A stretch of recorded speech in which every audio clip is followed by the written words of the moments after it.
Aetherdrift set spoilers have concluded, meaning we have the entirety of both Aetherdrift and Aetherdrift Commander at our disposal to take a look and pick out all of the best cards for the Commander format. My name is Nathan, you're watching the Solid Productions YouTube channel, and today we're going to be taking a look at all of the best blue cards from Aetherdrift and Aetherdrift Commander.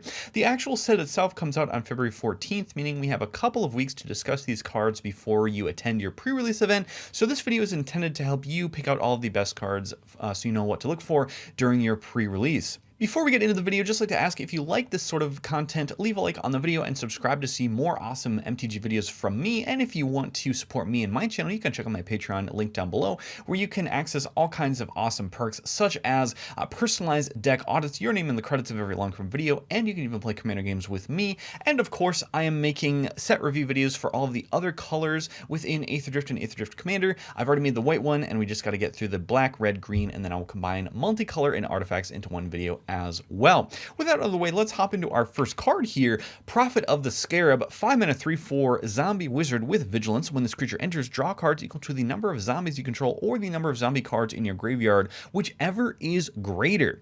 So we've seen a lot of card draw effects based on typal creatures on the battlefield before. Titan of Liara does the exact same thing at 6 mana but forces you to discard a card. Graveborn Muse, a repeatable type of effect, but you do lose the life. Paul Jamar is a new card from Jumpstart 2025, does a similar impression. And of course, we have the classic staple Kindred Discovery as an enchantment, so a little bit less targetable there. I think the key with Prophet of the Scarab is that it will look at your graveyard. So that's not an effect we've seen before, where it can look at either or and pick out whichever is greater. So if you're in an Aristocrats zombie strategy, that might actually draw you more cards than creatures on the battlefield. And also importantly, it has the zombie creature type. So zombies continuing to get more support. They're already a great tribe and they're getting more support from Mage, which, hey, I'm not complaining. I love me a good Wilhut zombie deck. But I think that Prophet of the Scarab is going to be better than something like a Kindred Discovery, just because it is a zombie creature type and can trigger all of your zombie synergies. Now, as for commander decks that this will slot into, of course, Verena Lich Queen would be a classic zombie commander that is going to focus more on the graveyard because she discards cards into your graveyard so you can use them later. And Temet, Noctimoon's Will, is a new zombie commander that Prophet of the Scarab was printed into Temet's precon. So these go together like peanut butter and jelly, because Temet says whenever you draw a card, zombies you control get +1/+1 until end of turn. So Prophet of the Scarab, actually a good finisher in a Temet deck. Next up here, we have Rhet Tomb Mystic, 2 mana 2/1 zombie bird wizard. Lots of zombies being printed in Aetherdrift. With flying, each creature card in your hand has cycling for 2 mana, a total of 1 and a blue. So this is a completely unique effect in the blue color identity. We've seen Tectonic Reformation and Joe Grant before, but these are in red and white respectively. Tectonic Reformation deals with lands, and Joe Grant deals with historic cards. So Rhet Tomb Mystic, more generic and also only 2 mana with a flying 2/1 body, which is pretty solid. This could go in a zombie deck. Again, it was printed in that Temet precon and forces a card draw, but I think what this actually will go into is all of your discard and cycling decks. So this is pretty crazy in an Oscar Rubbish Reclaimer deck, because it basically says that all of your creature cards have flash because you can cycle them at any time, and you'll also be able to draw a card while being able to cast that creature with Oscar's ability if it is on the battlefield. And then of course, Gavi Nestwarden was a Jeskai cycling commander that came out a couple of years ago that Rhet Tomb Mystic would just be an auto include in a Jeskai cycling deck. Very, very cool design by WotC, and I think that this is pretty powerful in niche decks. So really all facets of design that I like, where it's not generically powerful, it has homes built in already, and it's a pretty aggressively costed and a unique effect. So really love this card. Next up here, we have Yanling, Wind Rider, 4 mana 2/4 human wizard pilot. When this creature enters, create a 3/2 colorless vehicle artifact token with crew 1.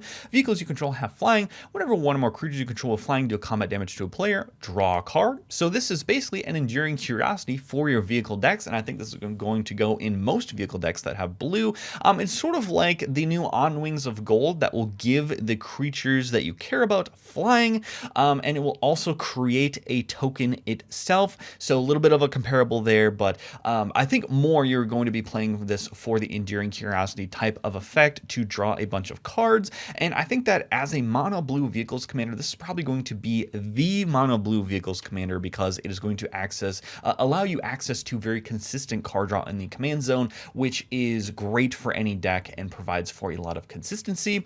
So again, this will go into your vehicle deck. Shorokai Genesis Engine, classic vehicles commander. Sedri Galvanic Genius, if you're in the Esper colors, great vehicle commander as well. Next up here we have Unstoppable Plan, 3-mana enchantment. At the beginning of your end step, untap all non-land permanents you control. This is the first time we've seen this effect in blue.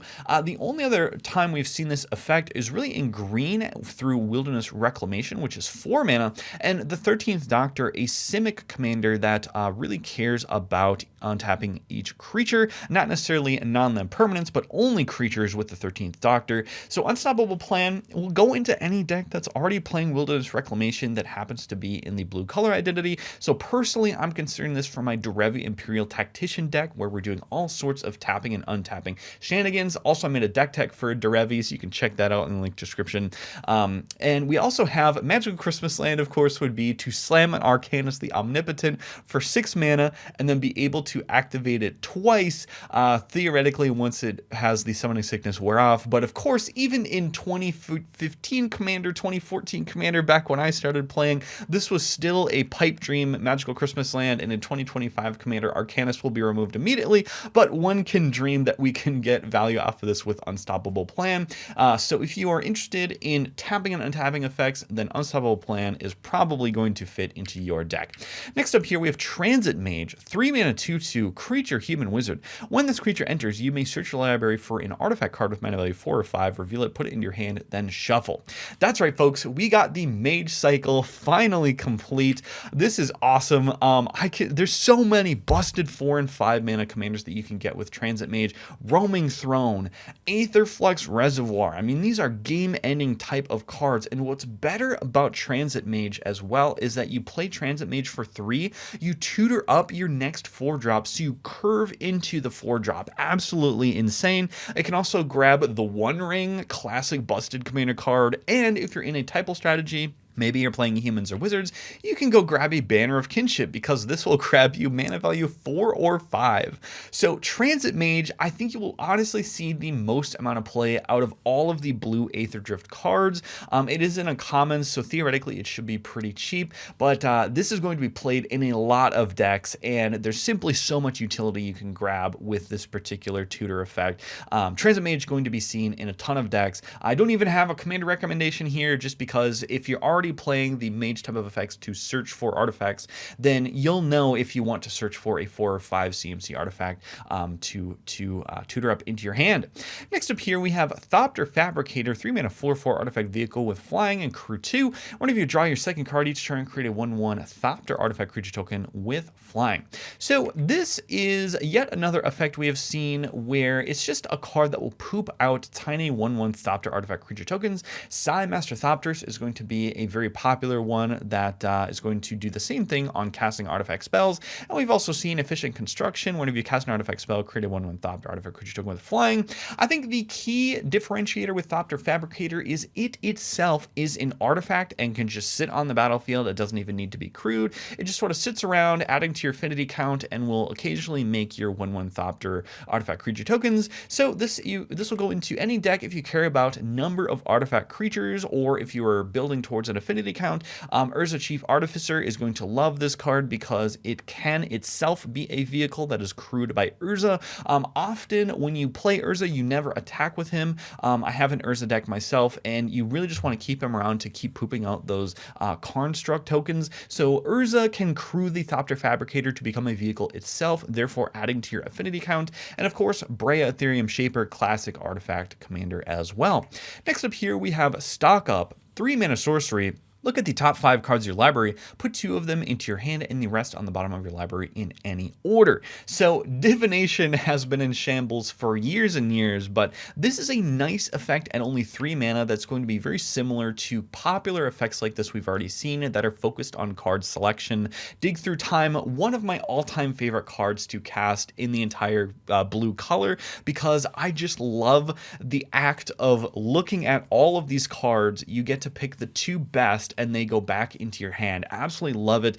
Stock up, I'm going to be putting in my Jeskai control deck. Even though it is at sorcery speed, I think just the fact that you can get a lot of the card selection and look for all of your combo pieces is going to be way better than what we've already been playing. So for example, Uncovered Clues is a pretty similar comparable here. 3 mana for the exact same effect, but it only gets the top 4 and it only gets instant and sorceries. So I did consider that for my Jeskai control deck, but Stock Up is going to get rid of that condition, so Uncovered Clues can finally be put to the wayside. And of course, this is not as good as your raw card draw type of effects. Mystic Remora, Rhystic Study, we already know that these are format defining cards, and it's good that this card is not up to that power level of those cards, because otherwise we just have another busted blue card draw spell in the format. But I really like this just as a good stuff card draw spell, and I don't know what it is, it just makes my brain happy to look at a bunch of cards and then select from among them. Just makes for a really fun little mini game to play in the middle of your commander game. Next up here we have Repurposing Bay, 3 mana artifact. We can pay 2 and tap it, sack another artifact to basically do a birthing pod impression here. Search your library for an artifact card with mana value equal to 1 plus the sacked artifact's mana value. Put that card on the battlefield, then shuffle, activate only as a sorcery.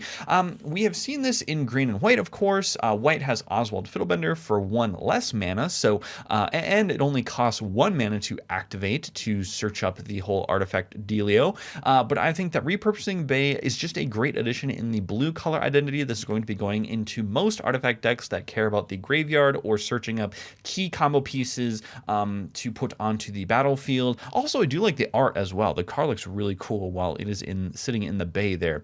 So I have Emery, Lurker of the Loch, and Shroom as potentially commanders that care about your graveyard. Repurposing Bay is going to just go into most artifact decks, I would wager. Next up here, we have Riverchurn Monument, 2 mana artifact. I'm just going to read the part that matters here. Exhaust for 4, and we could tap it. Any number of target players each mills cards equal to the number of cards in their graveyard, and we can incidentally mill people by paying 1 and tapping it. Any number of target players each mill 2 cards. So this is going to basically just be a great combo piece in Brewvac decks or any sort of mono blue mill decks, maybe Dimir mill if you're feeling a little spicy. This is just going to mill people out once you're in the mid to late game and their graveyards have already been assembled, and so this is just a great tool to mill people out and kill them.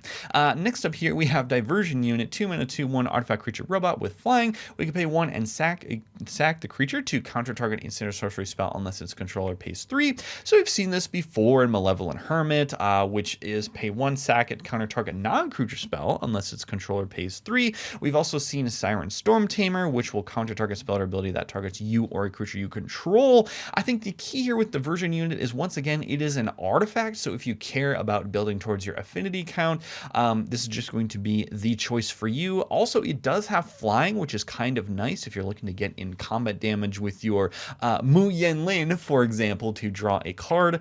So again, if you care about artifact creatures, your Urza decks, this might be an impossible consideration for your protection or stack interaction slot.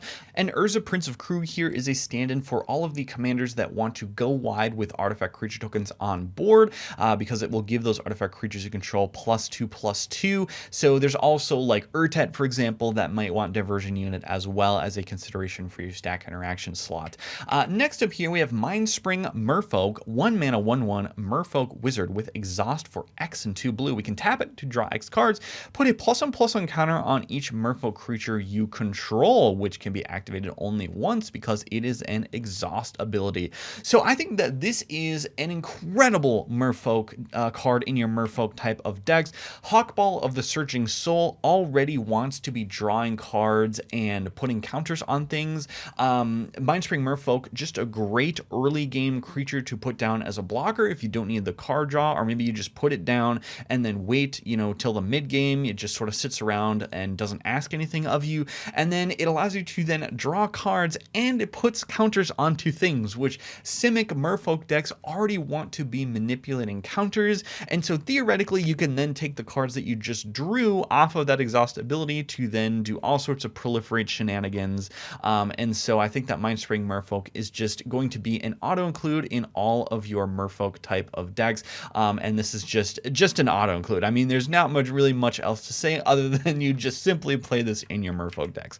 Next up here, we have Caelorna, Coral Tyrant. This is a 2-mana 0/8 vanilla creature. Now, I love the flavor on this because we have clearly a giant octopus that is destroying pretty much everything with all of its tentacles in this art, but yet it is a 0/8 while it can destroy roadways and vehicles and all of this stuff.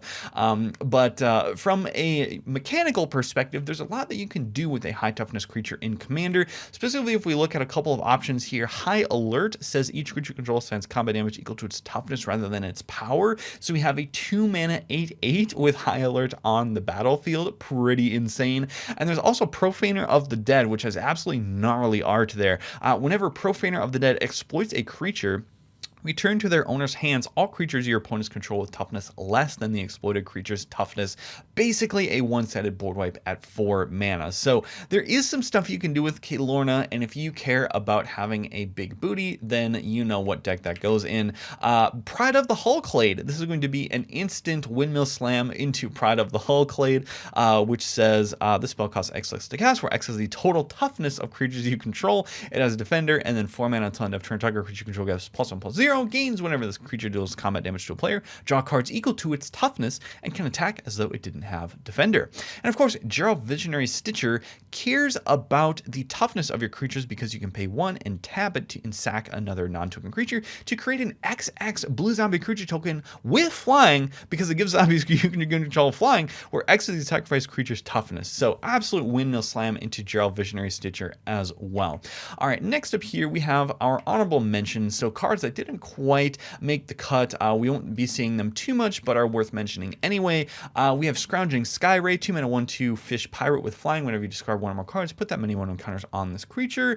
Any deck that is going to be looting a lot, if you care about having a big beater in the air that flies, then you might want to consider that. However, I typically don't play cards like this because they take a lot of setup, so they're not great draws in the late game. Really only good in the early game. So but it does cycle itself if you care about cycling or discarding cards as well. Then we have Vnwxt, Verbose Host, 2-mana 0/4 Homunculus. Start your engines, you have no max hand size, and max speed if you would draw a card, draw 2 cards instead. I think that this is an interesting card. I don't know that it's good. Alhammaret's Archive is a similar type of effect where it doubles your card draw. The problem with Vnwxt is it sort of lends itself to being in a draw-go strategy by having the no max hand size restriction and caring about drawing cards, and draw-go strategies typically don't deal damage to your opponents. So the start your engines is going to take a long time to build up with Vnwxt, and I just think that this is a very awkward card to include because you're going to have to deal damage. Maybe you're running a bunch of small token flyers and you can get in for some damage to increase your speed, but this is going to take a lot of setup, very slow, and for Commander, again, that's going to be at least 3 turn cycles before you can get to max speed. So Vnwxt, an interesting card. I'm not sure that it's good necessarily, but wanted to mention it for you all as well. Then we have Bounce Off, which is a 1-mana instant return target creature or vehicle to its owner's hand. Unsummon in Shambles has now been power crept out because now we can bounce vehicles for only 1 mana. There's also Into the Floodmaw, which you can gift a tapped 1/1 blue fish to return target non-land permanent an opponent controls to its owner's hand. So probably Into the Floodmaw has already power crept unsummon, but Bounce Off is just another addition to the incredibly cheap bounce style of effects in blue. And then that takes us to our top 3 blue cards from Aetherdrift and Aetherdrift Commander. And if we can get a drum roll, please, we have Transit Mage, Repurposing Bay, and Mindspring Merfolk. Now, of course, Transit Mage going to be seen in the most amount of decks because it can grab all of the crazy busted 4 and 5 CMC artifacts. You're going to be seeing this card a lot, folks. Repurposing Bay is going to go into pretty much every artifact deck because every artifact deck wants a birthing pod effect where it will search out a card from your library to the battlefield and will also be kind enough to put that that card into into the graveyard for using later. Mindspring Merfolk, just a great include for all of your Merfolk decks. Not much else to say about that. So these are the best blue cards from Aetherdrift and Aetherdrift Commander. If you're interested in taking a look at all of the other color set reviews that I have made, you can check those out at the end of the video. My name is Nathan. You've been watching Slutty Productions. If you enjoyed this video, leave a like on it, and if you want to follow more content from me, then subscribe, and hopefully we'll see you all in the next one.